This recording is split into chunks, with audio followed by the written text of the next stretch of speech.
Maqaan kiyya Amiin Usmaaniin jedhama. Nuti hidhamtoota mana hidhaa Saudi Arabiyaa Jidda Shumeysii jedhamu keessatti argamnudha. Yoo xiqqaate waggaa tokko baatii 9 fi hanga baatii 8 as keessa jirra, badii tokko maleedha. Iyyannee nama nu dhaga'us dhabnee nama nu birmatu hin arganne.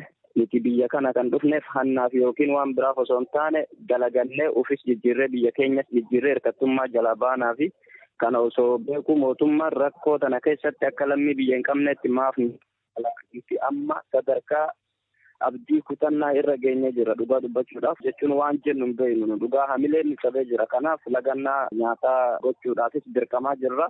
Carraa biraa waan dhabneef iyyannee nama dhaga'us waan dhabneef lagannaa nyaataa godhaa jirra.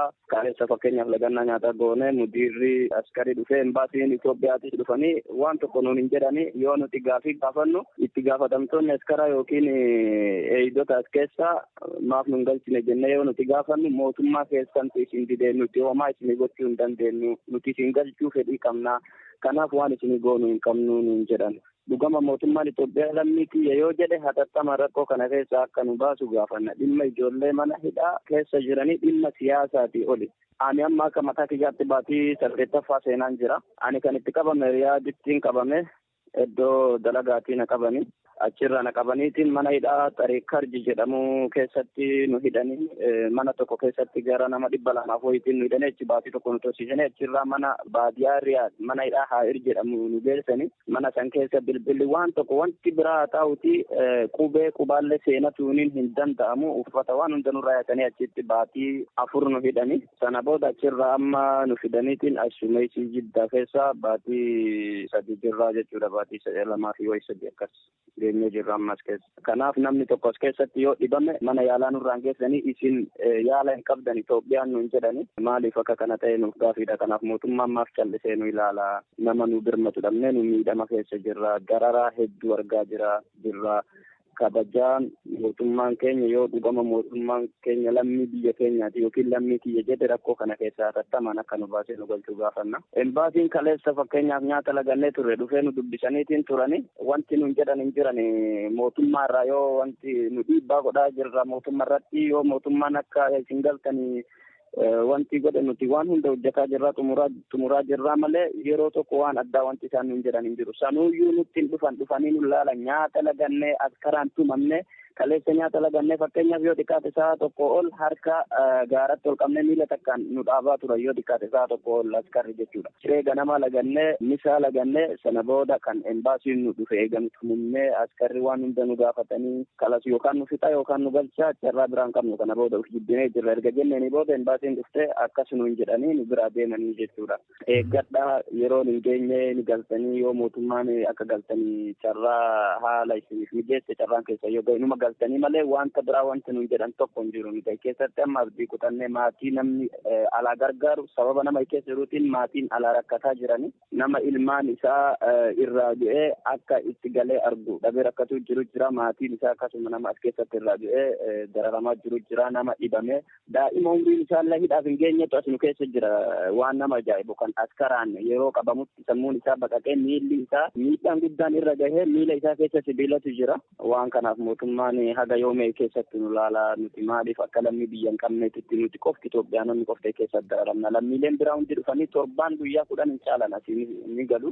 Nuti addatti maaltu asitti nu dararu jira wanti jedhu yeroo hunda gaafii ta'e xiinsammuun keenya nu miidhamaa jira jechuudha. Amma nuti galuu barbaannaa yookaan waan jiru haala biraa akkas keessaa baanee umrii keenya kanatti fayyadamnu haala biraa akka nu mijeessa yookaan ammoo akka gara biyya keenyaa nu galchan barbaanna. Kana booda biyya hambaa keessatti deebi'ullee barbaannu carraan kun jiila nuuf ta'ee jira. Dura yeroo dabrellee takka waan akkanaan agarre biyya kana namni inuma dhufaa kabajaan gala bara kana keessa maaliif wanta akka nu mudate nuuf gaafiidha.